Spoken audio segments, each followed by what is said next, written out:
Good morning all my friends and welcome back to Jyoti YouTube channel आउ एक नुआ video को। तो आज मुझे सकाल सकाल बसीगली रोसई करने को माने परिवा काटा तो आज सकाळु सकाळु पखाड़े किसी गोटे जबरदस्त आइटम मु करी।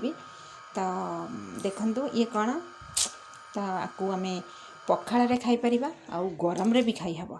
तो चलतु मुझे आज बनाऊँ आ कौन बनाऊँ मुझे देखी। तो मुझे बसीगली काटा तो मु सीम काटुची। तो सीम देखो मुझे काटुची तो तार दंथा अच्छी जो साइड्र दंथा तो दंथा बाहर कर दूची। दंथा बाहर करदे तो खाइबा को टेस्ट लगे। तो तापर सीम आउ आलू मु मिक्स करी भाजी। तो एथरे टोटाल मसला पड़ोनी। तो मुझे सीम आलू कटाकटी करदे पानी रे पकईदेली भजारे केवल पियाज आउ टमाटर देकी भाजी।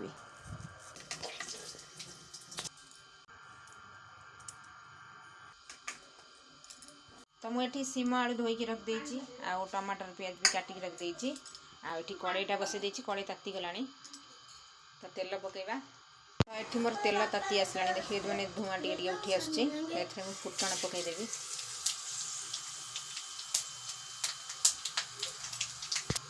तो फुटण फुटिगला काटिकी रखिथिबा परिबा ताको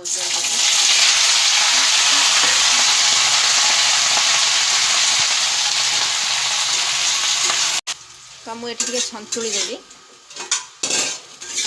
तो सन्तुली सारा पर स्टेप करी कौन कर किसी समय घोरे देवी कारण पानी बाहर।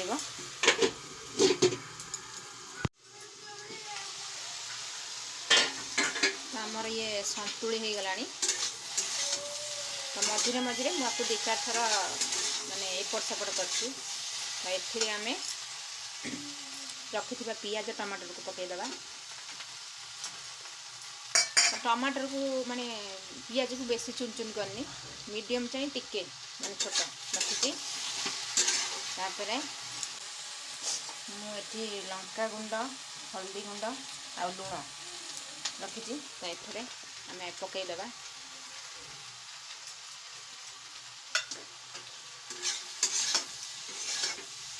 मिक्स करदे।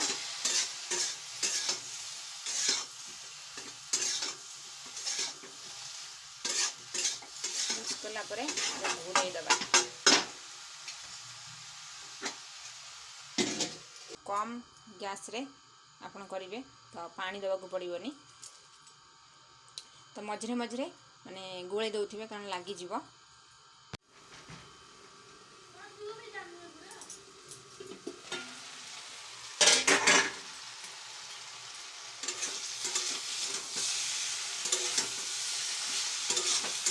तो मझे मझे आपको टे लौटेगा लगिज। ये हूँ बिना मसला दिया आमर सीम भजा। आउ गोटे प्रकार अच्छी सोरिष मसला भी कले सी भी टेस्ट लगे। ये ये बिना मसला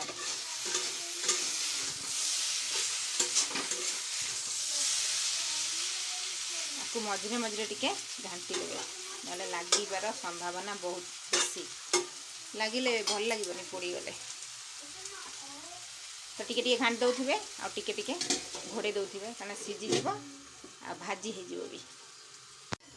तो मोर भजा है आसला माने कहिया गले भजा टोटाल हो गला। तो मु मझे मझे टिके माने घाटी दौली। आपण मैंने भजा भाजिले पूरा स्लो रे ही भाजिबे।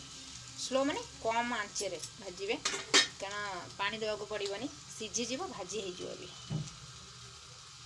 तो मो भजा कंप्लीट। तो बिना मसला रे खाली पियाज टमाटर रे भजा। तो पखाड़ सहित गरम गरम भजा पूरा लगिज मजा। देखो आपण मैंने पखाड़ खाई परिबे गरम रे भी खाई परिबे। तो शीत मासरे पखाड़ सांगे गरम गरम भजा खाइबार जो मजा आ नाई कौथे। टिके रागुआ रागुआ होइथिबो टिके उंचलुणिया होइथिबो बढ़िया लगिबो। बर्तमान आम रेडी हो गला पखाड़ आ भजा। बर्तमान आम बसीगलु खाइबा को। तो पखाड़ सांगे बासी पखाड़ सांगे गरम गरम सीम भजा उफ कि टेस्ट आ कहतुनी बहुत टेस्ट लगुच। तो आपण मैंने भी एमती कर खातु देखु केते टेस्ट। तो आउ कौन कहबी तो आज मोर पखाड़ आ सीम भजा भिडियोटी मुझे एंड करुच्ची। देखा पुणी आउ एक नेक्स्ट वीडियो रे से पर्यंत रहुची। जय जगन्नाथ।